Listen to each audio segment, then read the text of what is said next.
So today, I am particularly excited to welcome a great person, William Schutz, Marketing Director at Nashville Opera. William, it's great to have you. Paola, thank you so much for inviting me. I'm really pleased to be here. William, you're a former English lecturer, I understand. Correct.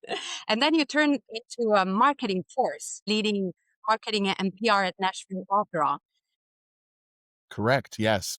Nashville has been experiencing magnetic propulsive growth for 10, 15 years now. The last time that I had heard the statistic had dropped a little bit. We had been at 110 people moving to Nashville every day for about 10 years. Right now, that's between 90 and 100. But still, the growth here is off the charts. And we're very pleased that it's reflecting in people who are either coming from other markets that have an arts background, or as we describe them, people who are just music and or opera curious.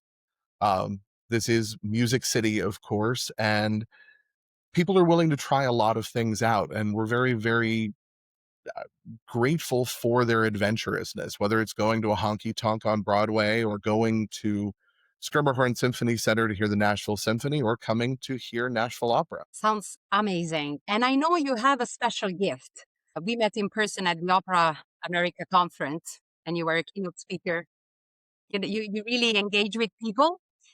And that's why I would like to start by asking you a fun fact that you have never shared with anybody else before.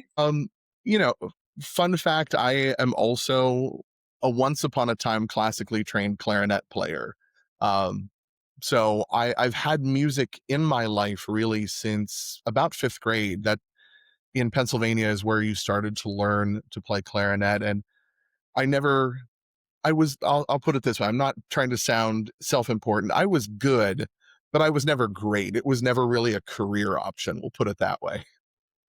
I always think that if you have studied music, I believe it gives you a particularly sensitivity. Would you agree with that? I would agree with that. It's learning how to talk about something differently. We share a very large campus here in Nashville with Nashville Ballet. And I've said to friends in the past, I don't know how to write about dance. I used to review a little bit for a publication here in Nashville, and I lack that vocabulary. And if I had a criticism about ballet, which this is a personal thing completely, I need that narrative hook to pull me into a story. And while I appreciate the beauty and the virtuosity that ballet dancers bring to the stage, something about the art form, I need words. Yes. And as you know, in opera, we're good at words. We've got lots of them in lots of different languages. Absolutely. And we were discussing about this specific matters with Mark Korka as well. And exactly was highlighting how opera somehow has an easier job than, for example, symphony. And as you just mentioned it, ballet, because at least we have some words we can use. So the storytelling is a bit easier. Very much so. And, uh, going on 3 years ago, we were opening our 22-23 season with La Boheme. And by some gift from the marketing gods, National Repertory Theater was opening with Rent at the same time. And I remember we had announced our season first, and they announced maybe 3 or 4 weeks later, calling their marketing director and being like, "Did you know we were doing Bohème? Because I didn't know you were doing Rent, but oh my goodness, I'm excited about the fusion of getting to put both of these works on stage in the same performing arts center in different halls at the same time, and really showing the two halves of what musical theater and opera can be together." We have very good relationships with our sister arts organizations. In Nashville, our hub of the arts is the Tennessee Performing Arts Center.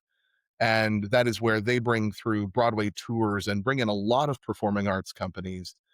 And then at the same time, Nashville Opera, Nashville Ballet, and Nashville Repertory Theater are member companies, constituent companies of TPAC. And while we maintain good, friendly relationships and communication, I think there's always room for growth simply based on the fact that so much of the arts economy operates on a scarcity model of, oh no, these are my people, you can't have them. And I am much more of the opinion that the rising tide lifts all ships. The more people that experience the arts, who are given access to the arts, they're going to be more willing to try other things, even if it's not their cup of tea. I mean, my own late mother hated opera, said it sounded like screaming to her. And sure. Um, but there are people out there who just have never tried it because they see so many perceived barriers, whether it is cost, whether it is a problem of perception. I mean, opera has a reputation problem that it is for old, rich white people, at least in America. And I so often joke, especially to our friends at Nashville Ballet, I'm jealous. We don't have a nutcracker. They've got something that they do every year that becomes that family tradition. And of course, you've got companies like the Met who do Julie Taymor's Magic Flute every year and have built that. But for smaller companies, programming something en route like that is difficult, if not impossible. Here's a special sponsor segment. I have with me Brian Gill, executive producer of the Queen's Opera Theater. Welcome, Brian.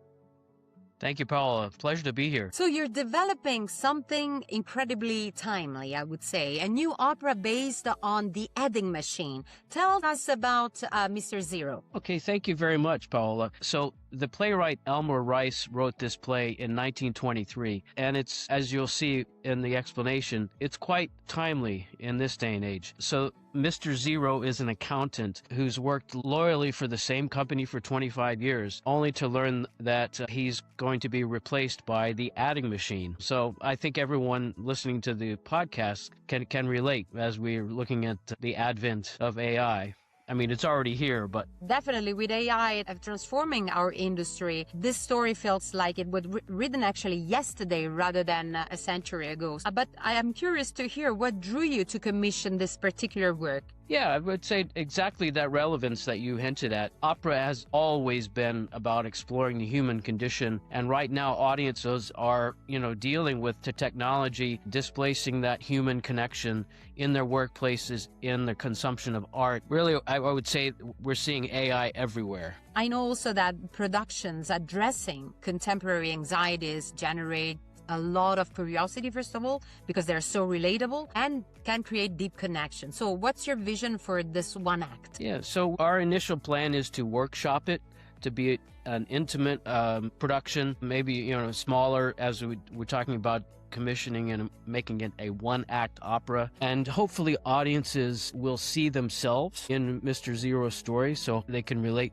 to Mr. Zero in their own experiences or similar experiences of their friends and family. It's all about really what makes us all human when machines can do our jobs, and ultimately takes away, in my mind, the essential element of human connection. That's very powerful. And where do you stand with funding this commission? Yeah, so at the moment we're at the early stages, and we're looking for listeners who are interested in supporting our new work and who believe in not only the opera's power to illuminate our moment in history, and not only today's history but tomorrow and the future history. So it's really a mirror not only for 2026 but beyond. What's the line in Toy Story? Infinity and beyond. Absolutely.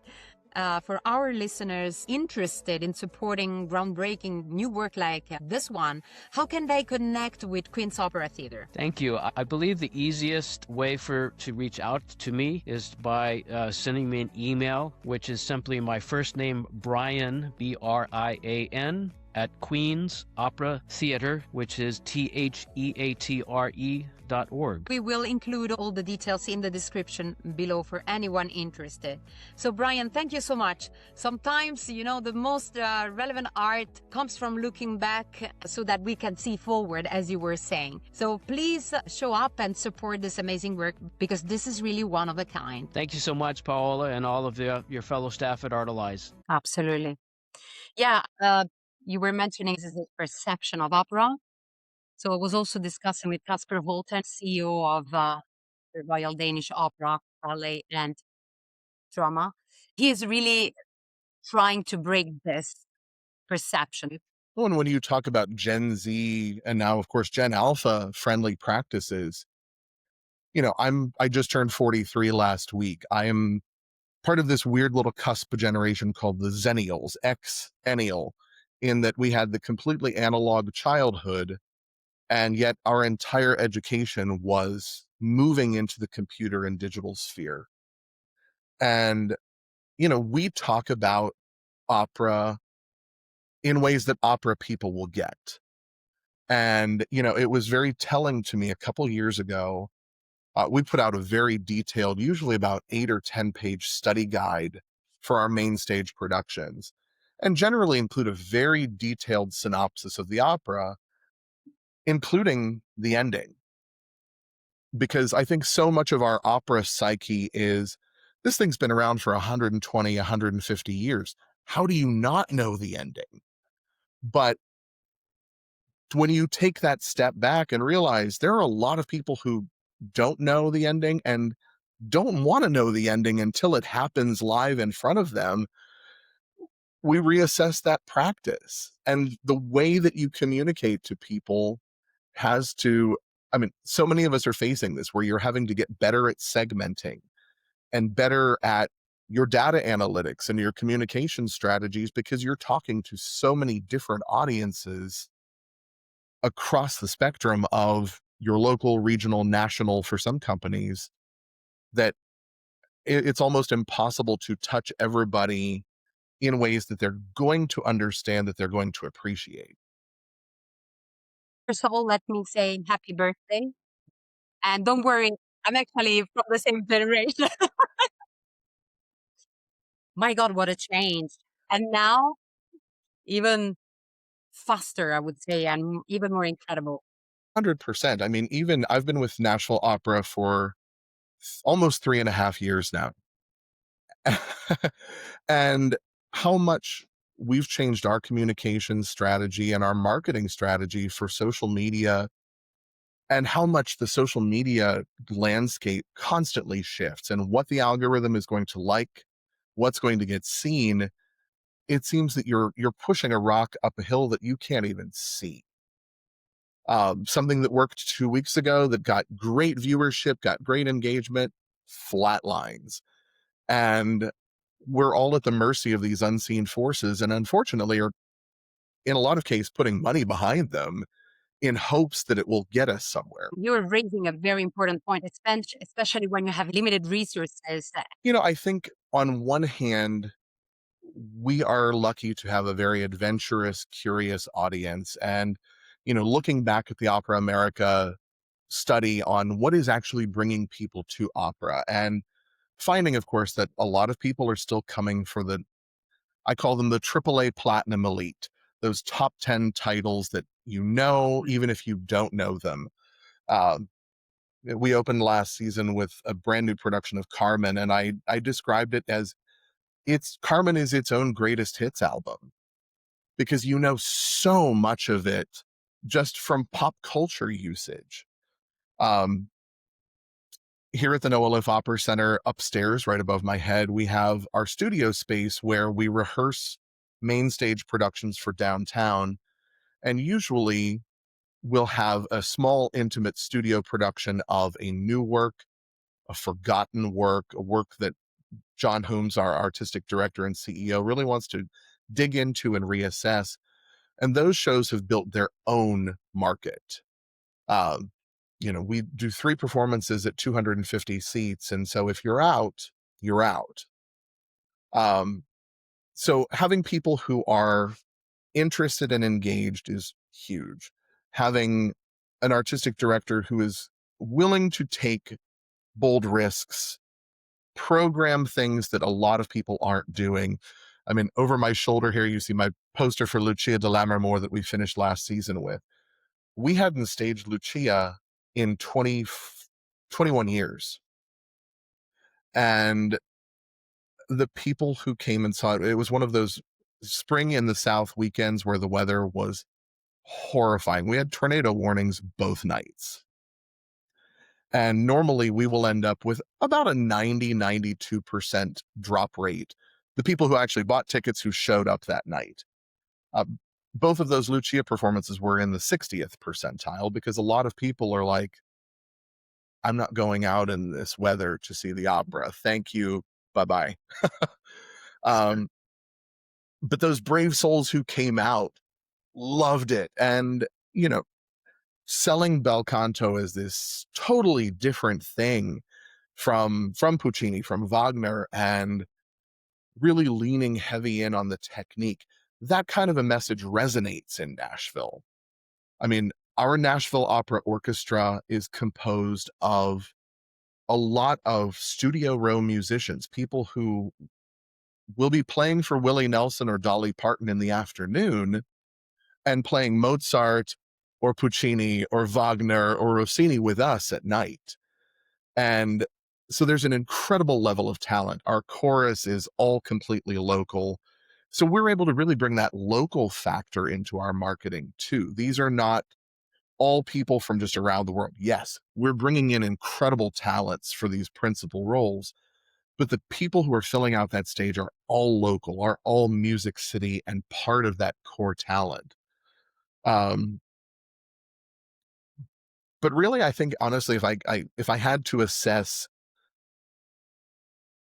what a secret sauce would be, it's having fun with the marketing. And my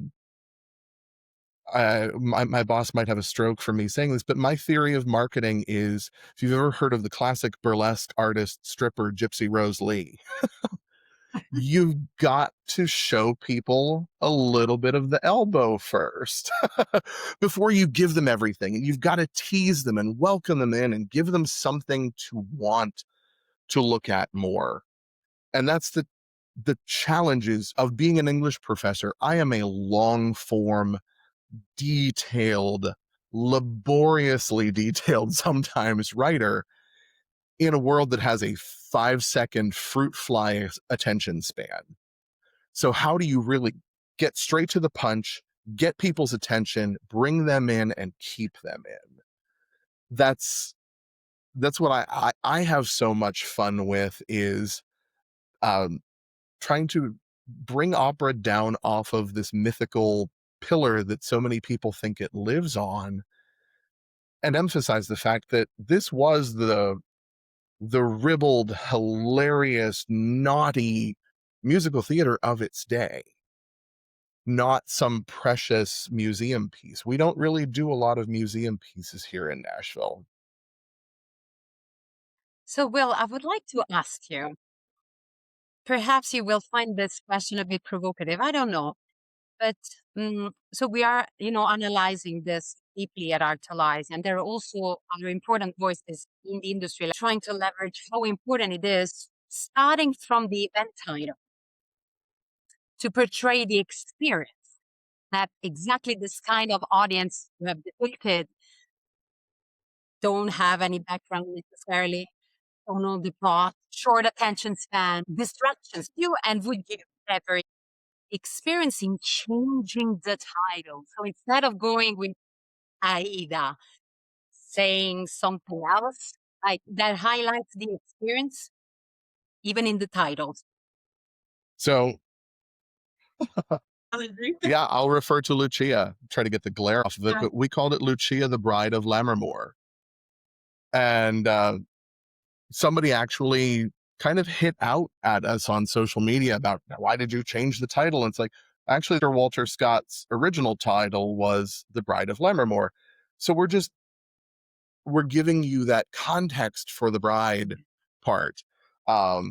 No, when we do the magic flute, it is the magic flute, not die Zauberflöte. And, we understand what we already have communications barriers as opera professionals. This coming season, we're opening with The Shining, and a modern American work that has so much brand recognition attached to it already. And it's remarkable to watch people when they hear, oh my God, there's an opera about that's based on The Shining?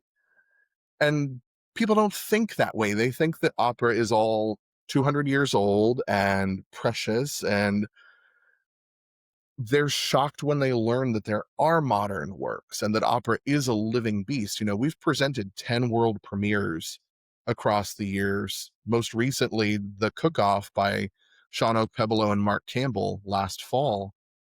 And so, yes, being welcoming, being name friendly, being artistically interesting in the way that you present the show art, and all of it factors into creating that experience. And now we know opera is never cheap to produce. I mean, Mark Skorka, a couple years ago when we were at Opera America in Minneapolis, said that opera is not about making money, it's about choosing how you lose money. And of course, 400 people crack up laughing, but that's the God's honest truth. And getting people in the door is so much of that battle of, yes, you are part of something so much larger than you. And I think that, looking back on myself as an educator, something that I've not technically been now in 13 years, I always would talk to my students about the pedagogical tradition. You are learning from me. I learned from these people. They learned from generations and generations before them. And when you talk about the history of the art, not in a, this is good for you, like broccoli is good for you. You're never going to sell an opera ticket like, this is going to make you a better person. But it's going to make you a more intellectually curious, artistically engaged, civically engaged person. Those things all really do factor into the marketing and the titling and the artwork and the experience when you get there. I am the big proponent of the branded 8-foot by 8-foot step and repeat background so that people can take selfies and, have a little sign up next to it. Please tag us in your photos at Nashville Opera, because it welcomes them in, it disarms them in little ways that, they think they're coming to this thing to sit politely with their hands folded in their lap and be serious and not know when to clap. And so wait for the people next to them to clap. And if you just show them, and I will give huge credit to my colleague at Opera Delaware and friend Carrie Ann Otanyo, who is so big on this. She calls herself the opera hype girl. And every time I'm around Carrie Ann, I just get this warm, glowy feeling of like, you are doing this thing. Thank you. And making sure that the experience is entirely welcoming and nurturing. And the worst thing that could happen is somebody shows up and never wants to come back.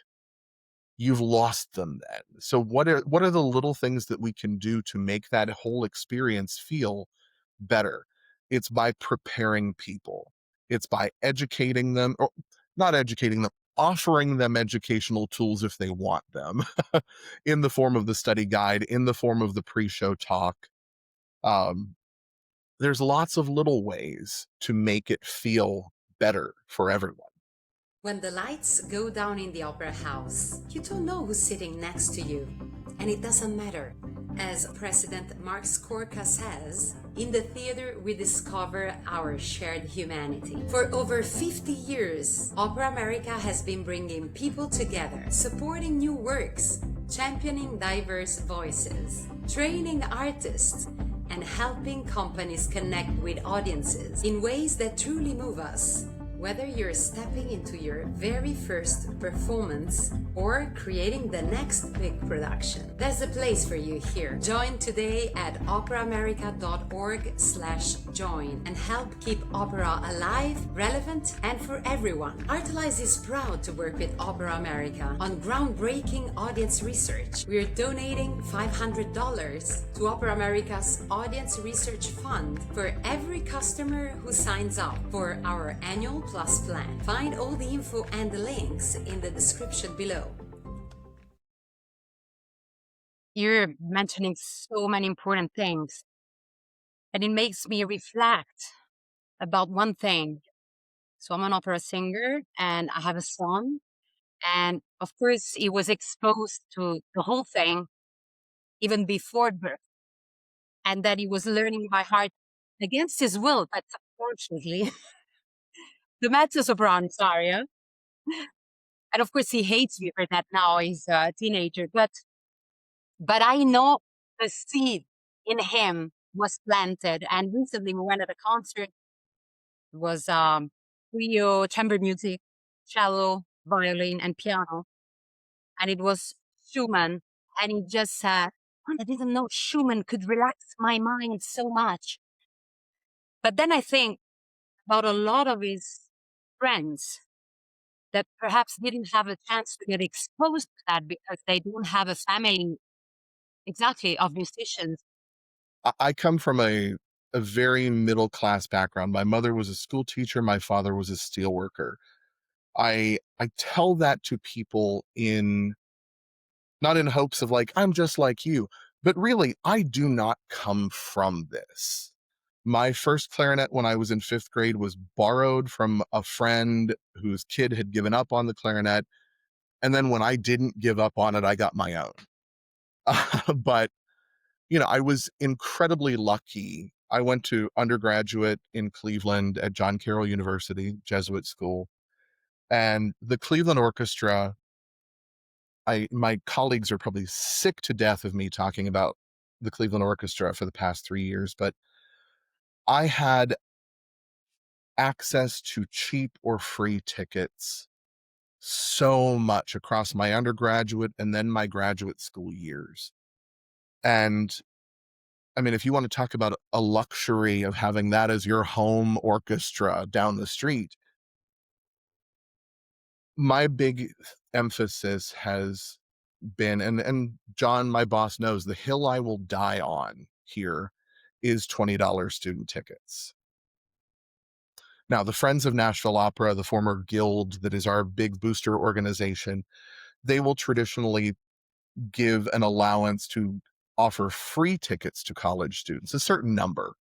But then after that, I don't care if you are in grade school, high school, law school, whatever school, if you have a student ID, you're getting into my show for $20, which at least here in Nashville is the price of a movie, not even including popcorn or a drink. You're getting to see live world-class singers performing grand opera here. And I am living proof of that.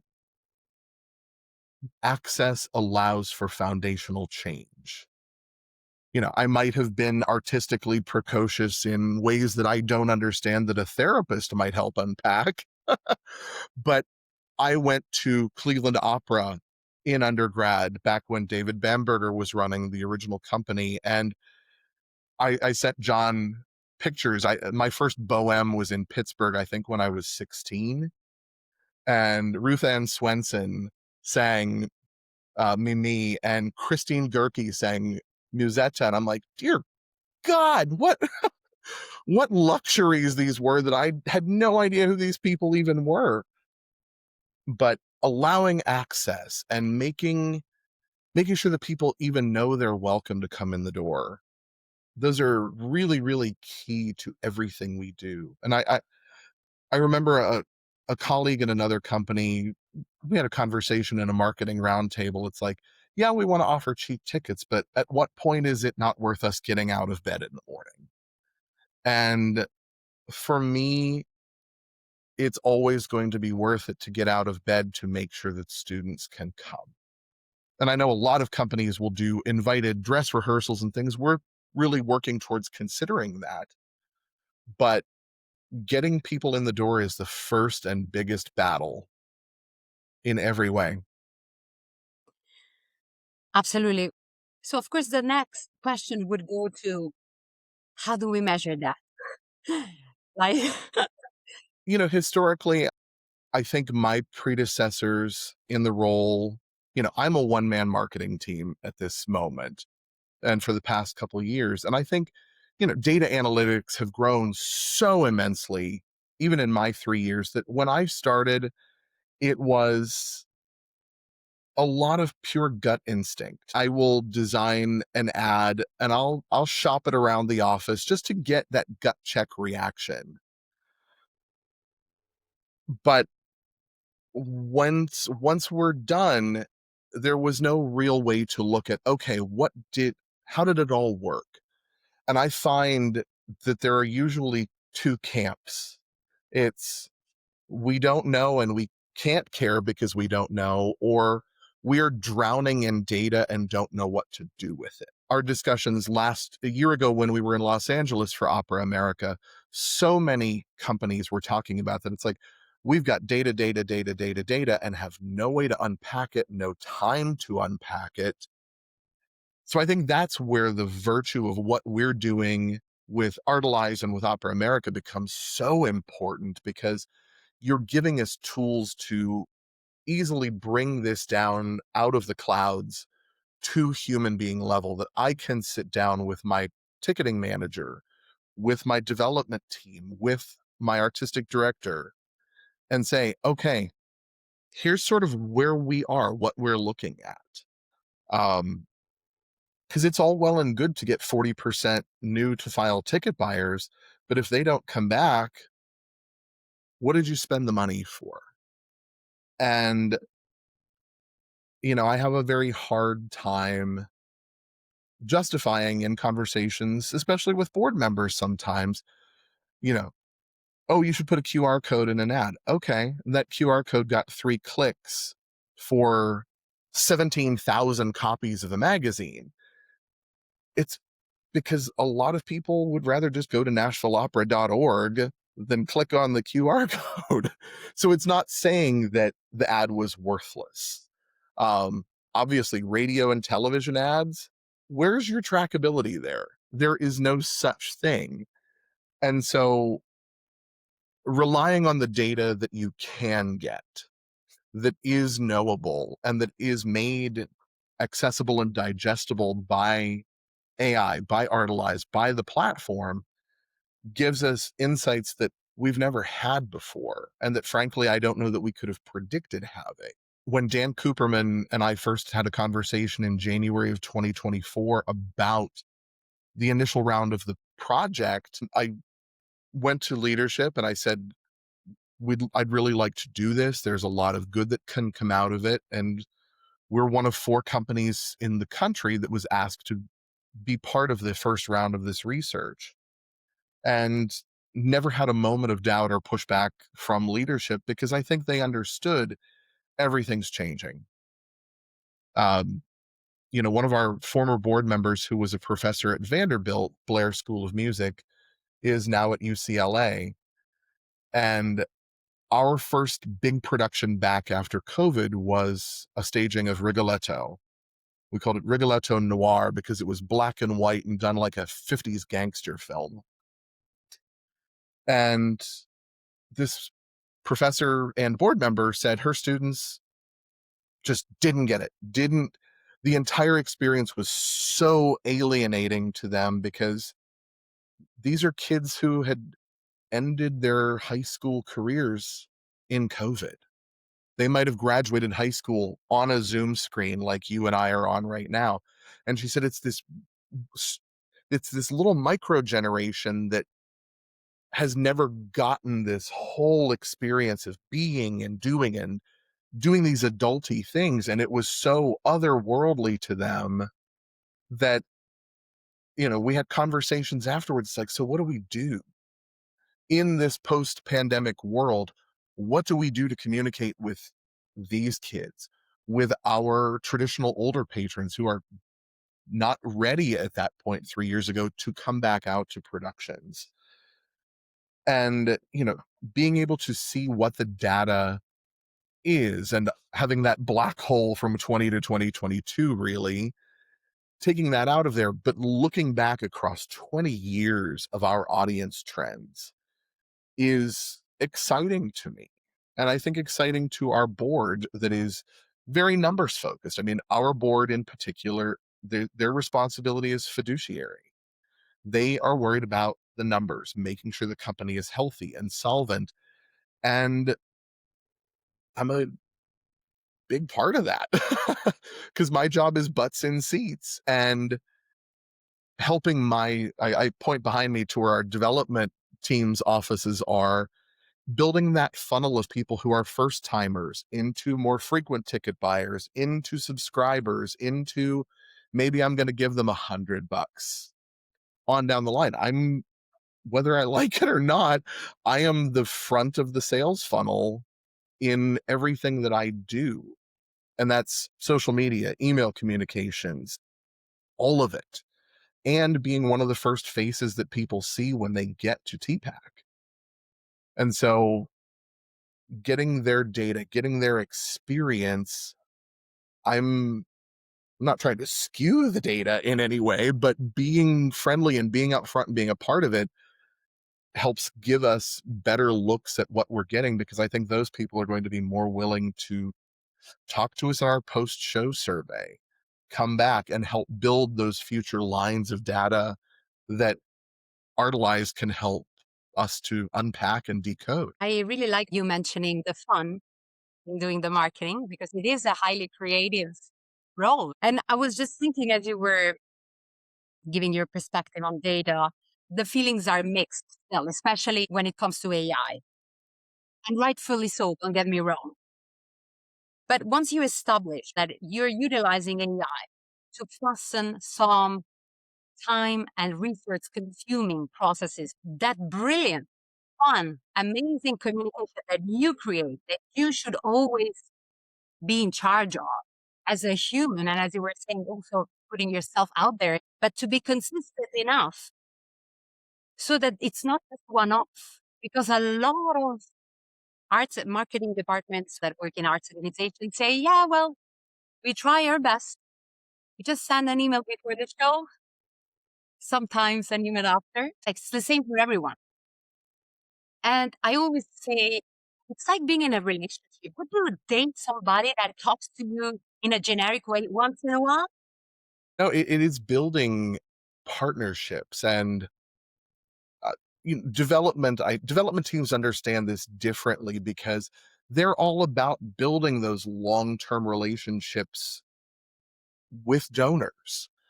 But I think so many marketing departments, and I suffer from this too, it's you're drinking from a fire hose. How do I keep up? What's the next thing? Oh my God, we're not selling enough tickets for Thursday night versus Saturday night. What do we do? Oh my goodness, the next show's here. Oh my goodness, we're launching the next season at the final performance of the season. It's a constant flow. And in that, the relationships can get lost very quickly. And, Nashville Opera is a school year season. We usually open in September, October, and finish in April. One thing that grew for us out of the pandemic was Opera on Wheels, which is our mobile stage. We now have a spring and a fall tour that are spearheaded by our director of engagement, Stephen Carey. And these are 30 to 45-minute free concerts, free because of our sponsors and donors, that go out across the community and invite people to keep coming and seeing us. We go to the zoo on Mother's Day. We go to a lot of retirement facilities and public parks and farmers markets. And so it's both, you didn't know Nashville had an opera company? Let's fix that. And, oh, you saw us 3 months ago when we did X, Y, or Z. Thank you for stopping by and saying how good it was. P.S. We're doing The Shining in October. Make sure you get your tickets now. It's that constant contact that I was just having this conversation with a friend the other day. We've been doing this Zoom thing for 5 years now, and we are still terrible at it in so many ways because it's a performance. You are watching, I'm looking at myself, I'm pointing at myself right here on my screen right now. And so I'm conscious of me. Whereas interpersonal, in front of somebody's face-to-face communications, you're really not thinking about you. You're engaging with them. And I think so much of what I love about this work is that people time. Our education tour that goes on the road in the spring and reaches 25,000 kids at no cost to any school. I go to a lot of these performances and I'm watching these third, fourth, and fifth graders go absolutely wild because it's something cool, it's something new, it's something different. And building all of this makes opera possible, makes the arts possible.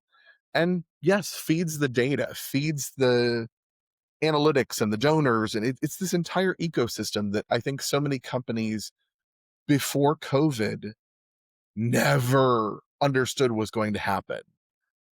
You know, I'm an English major, I'm not a business major, but I always refer to the saying, the most expensive words in business are, well, that's how we've always done it. And I think a lot of arts companies do that. This is what works for us. This is our aesthetic. This is our brand. This is the hashtags that we use. And then you bury it alive. You bury yourself alive in the process. And, you know, it's tough to think about a growth trajectory all the time, but at least maintaining that through line of we're not losing ground. Okay, good. And then you're able to think in a growth mindset and get deeper in the data, think bigger when it comes to productions and budgets and all that minutia that the people on the other side of this set of windows never see. You know, the proverbial sausage making that goes on in the background. One last question. At Opera America, there was at some point this statement like, we should follow the artist. And I resonated with that. We should believe that the artistry will do the magic if we make the opportunities. So many times, arts companies struggle to communicate why we love this. And I don't know whether it's out of a fear of people are going to think it's too niche, too boutique, weird, whatever. I am very much in that let the freak flag fly. People are going to be attracted to that uniqueness, that weirdness, but the virtuosity of the artists, the stories that they bring. I mean, going back to the education tour, a lot of the schools, it depends on the teacher and availability. We will schedule Q&As with our Mary Ragland emerging artists who staff the tour. And inevitably, one little kid in the audience, how long have you had to study to do this? And what does it take to become an opera singer? And they're fascinated by the fact that it takes as much work to become a lawyer or a surgeon as it does to become an opera singer in commitment of time and resources and years of work and study and improvement. And I think for a lot of these kids, they think education ends at high school or college. And, you know, we realize as adults, it's consistent learning and growth. And for singers, constantly working with their coaches and practice. And for instrumentalists, rehearse, rehearse, rehearse. And I think for marketing people, it's keep your eyes on what other people are doing. I mean, I'm not saying plagiarize, but I'm saying look and see what's working for other people because it might help you to unlock something new. It's easy to get lost in the cyclical nature of a season. We've got to do this, we have to do this, we have to do this in this order. And in that process, lose the love for it, lose the passion for what you're doing. But by focusing on the art, on this thing that is so unique that the human body can do this thing. One big thing that we emphasize in Nashville is that this is unamplified. This is the live human voice standing on a stage, piercing through a 60, 70, 80 person orchestra to get to you out there.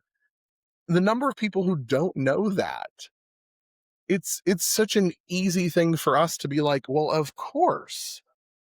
But unless they know that, they're not going to know that there's not speakers in the house or that there's body mics somewhere.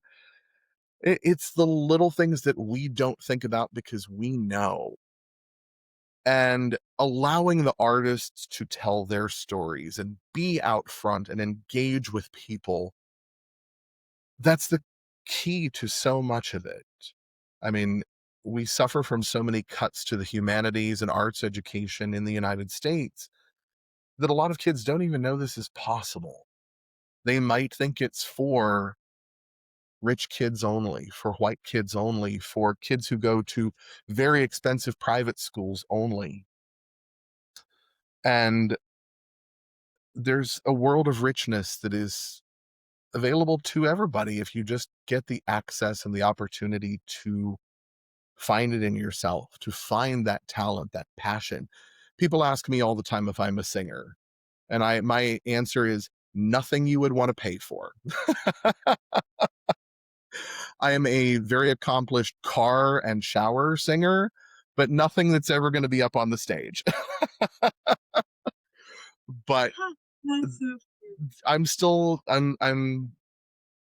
blessed and honored really to be a part of what we do in so many big ways, even if I'm not up front singing. Oh, absolutely. And I mean, your work is so crucial in amplifying and bringing this in front of people. I'll go back to my freshman composition teacher in college 25 years ago. Eileen's theory of writing was show, don't tell.